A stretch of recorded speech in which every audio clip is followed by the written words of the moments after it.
اگر ہمت ہے اور سننے کی سکت بھی ہے تو آئیے آج اس شخص کی بات کرتے ہیں جس کی حماقتوں نے ترکی کو دلدل میں ڈالا۔ اس شخص کا نام ہے رجب طیب اردگان۔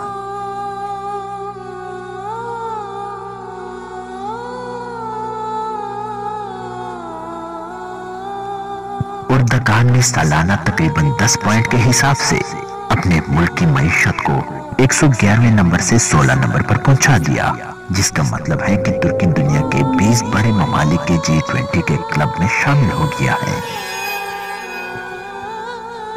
اردگان نے ترکی کو دنیا کی مضبوط ترین اقتصادی اور سیاسی قوت بنانے کے لیے سال 2023 کا ہدف طے کیا ہے۔ اب دیکھنا یہ ہے کہ کیا ترکی اس عزم میں کامیاب ہوتا ہے، یہ تو آنے والا وقت ہی بتائے گا۔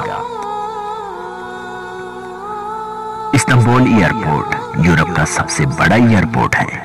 اس میں یومیہ 1260 پروازیں آتی ہیں۔ مقامی ایئرپورٹس کی صبح کی 630 فلائٹس اس کے علاوہ ہیں۔ ترکی ایئر لائن مسلسل 3 سال سے دنیا کی بہترین فضائی سروس کا اعزاز حاصل کر رہی ہے۔ 10 سالوں کے دوران ترکی کے جنگلات اور پھلدار درختوں کی شکل میں 2 بلین 770 ملین درخت لگائے گئے۔ اپنے اس دور حکومت میں ترکی نے پہلا بختر بند ٹینک، پہلا ایئر کرافٹ، پہلا ڈرون اور پہلا سیٹلائٹ بنایا ہے۔ یہ سیٹلائٹ عسکری اور بہت سے دیگر امور سر انجام دینے کی صلاحیت رکھتا ہے۔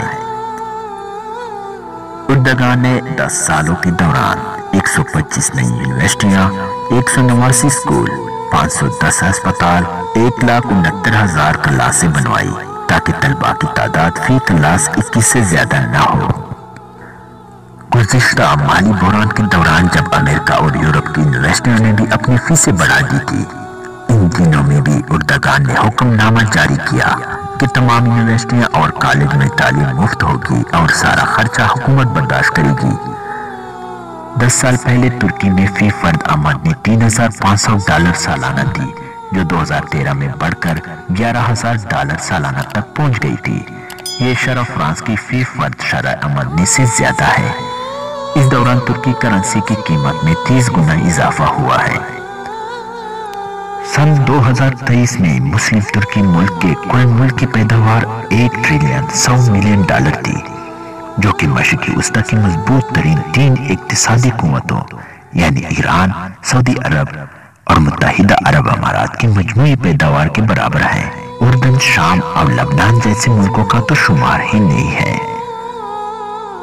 ترکی کی بھرپور کوشش ہے کہ سن 2023 تک علمی تحقیقات کے لیے 3 لاکھ اسکالرز تیار کیے جائیں۔ اہم ترین سیاسی کامیابیوں میں یہ بھی شامل ہے کہ اردگان نے قبرص کے دونوں حصوں میں امن قائم کیا اور کرد کارکنوں کے ساتھ برابری کے سطح پر مذاکرات کے ذریعے خون خرابے کو روکا۔ آرمینیا کے ساتھ مسائل کو سلجھایا۔ یہ وہ مسائل ہیں جن کی فائلیں گزشتہ 9 دہائیوں سے رکی ہوئی تھی۔ ترکی میں تنخواہوں اور اجرتوں میں 300% اضافہ ہوا ہے۔ مزدور کی کم سے کم تنخواہ 340 لیرہ سے بڑھ کر 957 لیرہ ہو گئی ہے۔ کام کی تلاش میں پھرنے والوں کی شرح 38% سے گھٹ کر 2% پر آ گئی ہے۔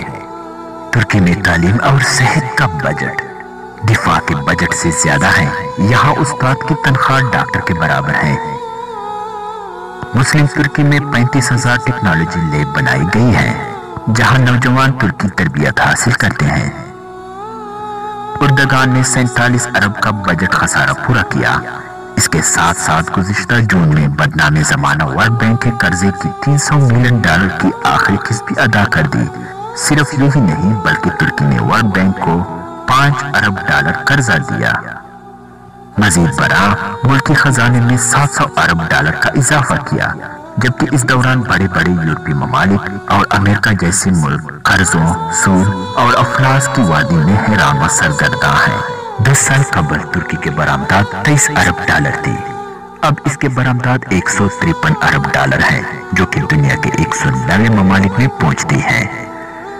ان برآمدات میں پہلے نمبر پر گاڑیاں اور دوسرے نمبر پر الیکٹرانک کا سامان آتا ہے۔